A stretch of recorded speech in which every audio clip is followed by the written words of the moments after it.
again, that most people want to move on. You're going to have your own resident that might stay for a while, and that might matter, it might not. Again, that's something you have to decide for your community. Another one of our major funding sources is an annual fundraiser that we do. We've had this name copyrighted, so you can't use it.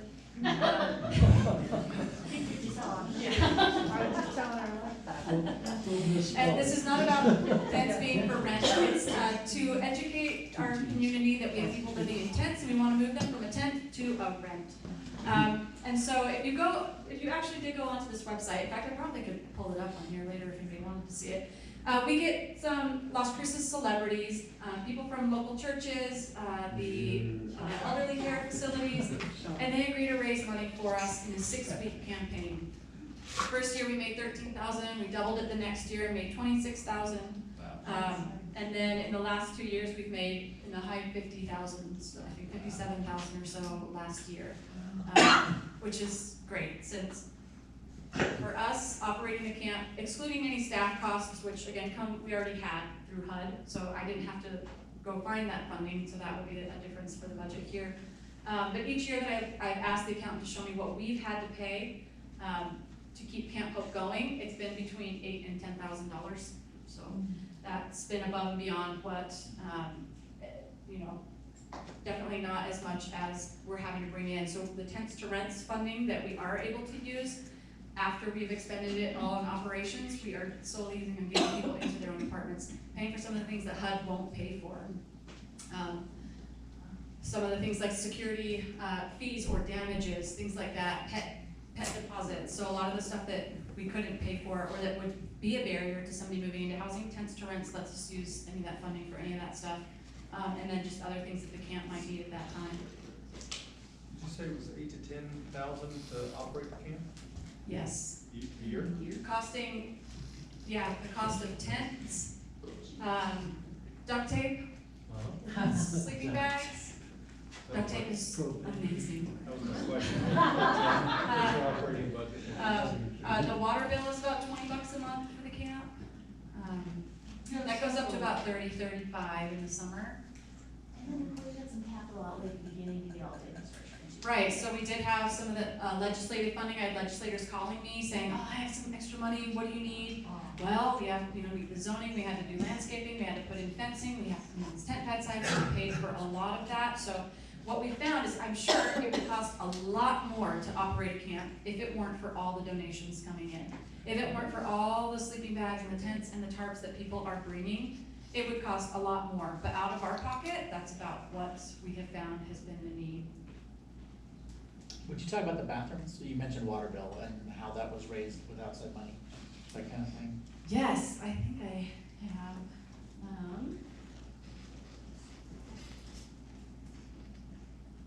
I do have a picture on here, and I can talk about it right now. So some of those unintended consequences, yes, people coming out of the woodwork who are like, yes, now there's some hands-on opportunities here, things that we can actually get behind. We can see how this is happening. We can see this actual, the tent pad sites, and then we start to see these 3-sided structures, and we know people are going into housing. We just had a lot of support, and I had somebody who was close to the community of Hope, and he said, my father passed away, but he had a huge passion for people experiencing homelessness. This particular donor had served on the board and said, we'd really like to donate something on behalf of our, my father. What is it that you guys need? And I was like, bathrooms. I need bathrooms. These porta potties for 5 years, they're killing me. $85 per porta potty per month. I'm in the wrong business. That's a lot. We have 5 porta potties. So, but they get really, really, really, really hot in the summer, and they get really cold in the winter, and they're porta potties. So, I said, if there's anything that you can do to help. So he was like, oh, okay. I was thinking like maybe a rose bush, but yeah.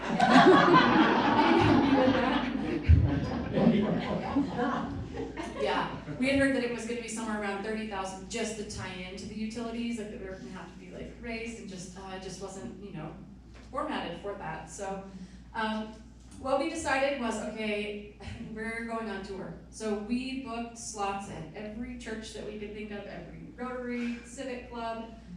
We said, we're calling this Project Dignity. Everyone has a right to use the bathroom, take a shower, have some privacy, and so we really wanted to provide that. So we went out singing the praises of Project Dignity and what it was gonna do and how impactful that would be, and we raised a ton of money to build these bathrooms, and it was also an outdoor kitchen where people could cook and tied into the utilities, no problem. We got this contractor who I had never met before, but he was a friend of the donor.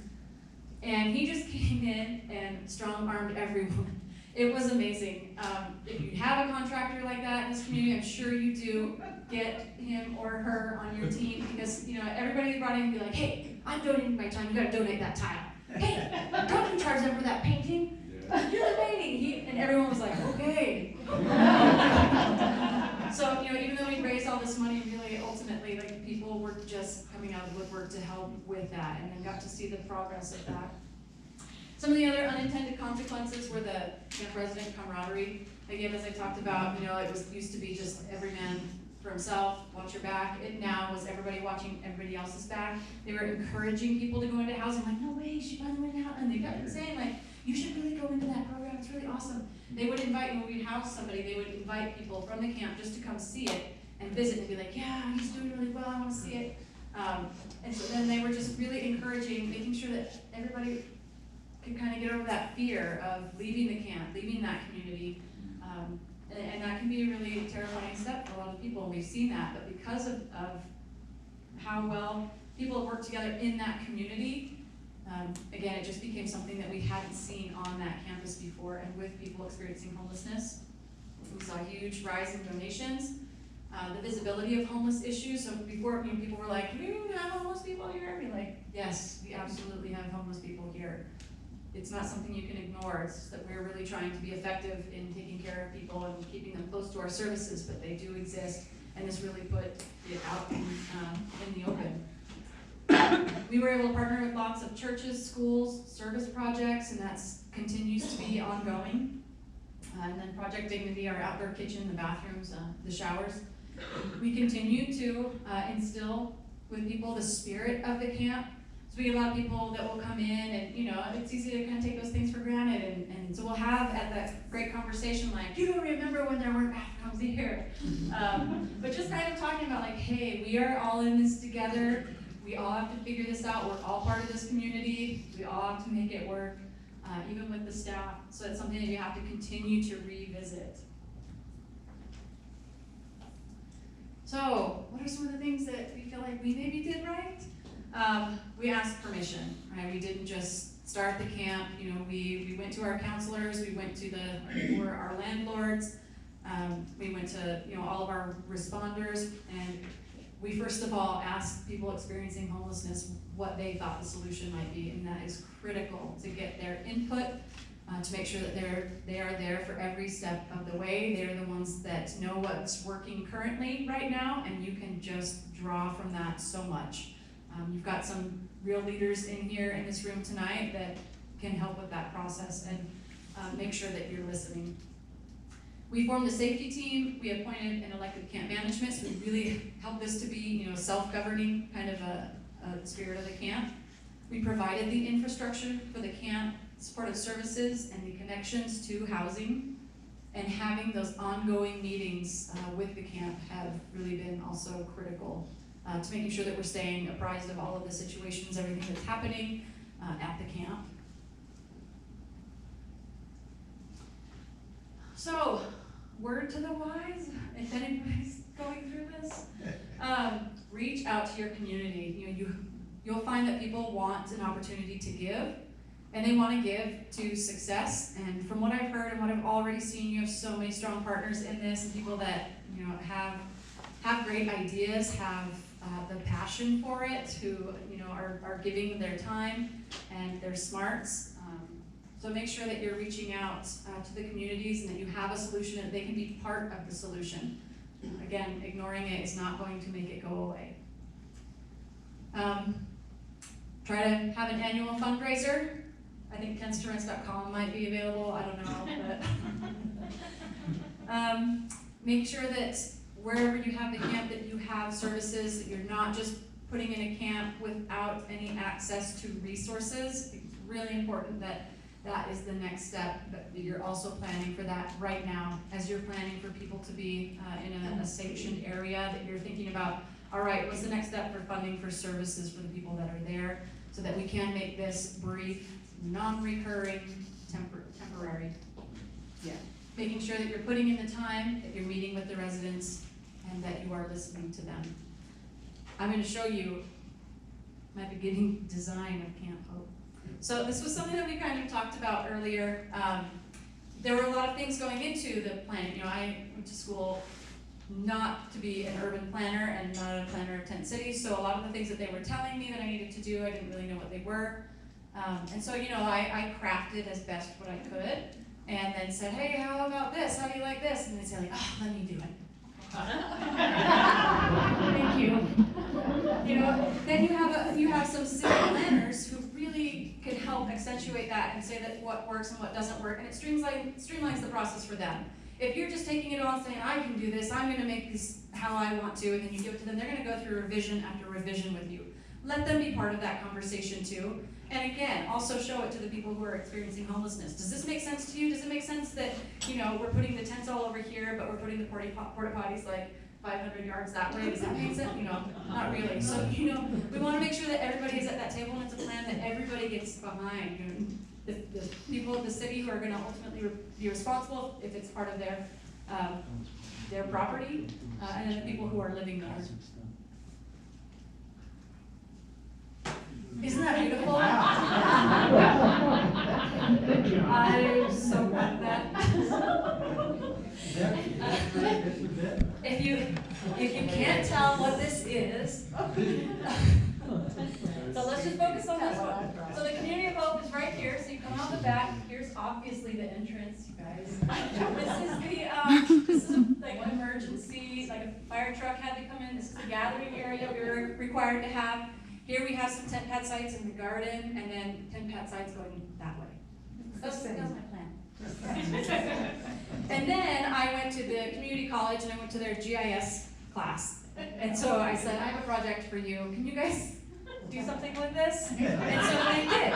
And this is what they gave back to me. So this was their project in their class at the community college, and I used the university as well. So both of their GIS, they kind of put all of this together and helped me formulate it. And then that's really what I ended up showing to the engineers and to the city planners, who then made it real. So they really went from the one on the left to the right? Yes, but I mean, it looks the same. There's just different colors. If I had colored pencils, might have come out like this. Here is, on the left, that's the actual tent pad site design. So the Bureau of Reclamation Practices said you can either do cement tent pad sites, or you could do lumber around them with composite compacted gravel and dirt, which we went for instead of the cement blocks. And we used our engineering club, made that design for me. There's one that's actually on the internet that's from the Bureau of Reclamation, but then the engineers took that and designed it for us because we had to get them permitted through the state, and that's what the state accepted from us. And then to the right, we had to meet all these conditions for landscaping in the planning unit development coding. And so, you know, I threw a couple of ideas out to the city planner landscape architect. She was like, just let me do it for you. So again, that was another really helpful way. This was what she came up with. So obviously the city of Las Cruces passed it because she's the one in charge of landscaping for the city of Las Cruces. So this will meet all your needs, now go find the funding. We had a Keep New Mexico Beautiful grant, so I got funding through that grant to then implement all of the stuff in there. We really want to make sure it was, you know, conducive to our area, you know, not putting in more water goes like pecan trees. So we really wanted to put in some things there, and the things that were required that were native to that area and helpful, more than helpful. The tent pad structures also had to be inspected by the state. These were the three-sided structures, so the things that were going around the tents. And I'll show you a picture of that. So we do, you know, I have all of these actual engineered plans that I'm happy to share with anyone else interested. We did try in the very beginning to get tiny homes instead of doing the tents, and that was about a 4-year process. And ultimately, they said, okay, you can do tiny homes if you put sprinklers in all of them. Yeah. And I was like, but the tents don't have sprinklers, and I said, well, we don't permit tents. There's a limit of 120 square feet. If you're under 120 square feet, the building code does not apply. And that's pretty sizable. That's 10 feet by 12 feet. And Albie Moore, our head of our city building department, already told me we would not. I told him sprinkling is just prohibitively expensive. He said, Carolyn, just stay under 120 square feet. I have one related question. Is there a reason you decided to do a 3-sided structure that cannot be secured? If you did the 4th side, you could put a lock on the door and people could secure their items. No. So that was considered the tiny home. And these, Oh, yeah. If it's under 6? They would not permit without a sprinkler if it had another wall or a door. And so I then started to think about one of my favorite campgrounds in New Mexico, this place called Springtime. They have these Adirondack shelters, and they're elevated tent pad sites, and they have 3 sides with a roof, and you just stick your tent right in it. And I was like, well, if they're letting them do that, then that's allowable. That's the best camping practice in my book. So that's what I took to them, and I was like, look at this. This is up at Springtime. And they were like, now you're onto something. So the code for the state had an alternative structure, and we could do without that. So that's what we went with. And here's what they. We've got to get this through before I retire. So then I went to, again, college students, and this was their, I had them give me a little prototype. So that on the left is actually like in my office, and it's probably about this big. And so I could take that to, again, went on tour again for tent pad site structures. And said, this is what the finished product will be. We think it's about $700, $750 when you include how much it's costing us to permit for 45 of these, actually build them, put everything together. So that's what they gave me, and then that's when, volunteers started coming out of the woodworks to help us put them together. There's a picture of Home Depot people putting them all together. The bottom right you can see is the final structure.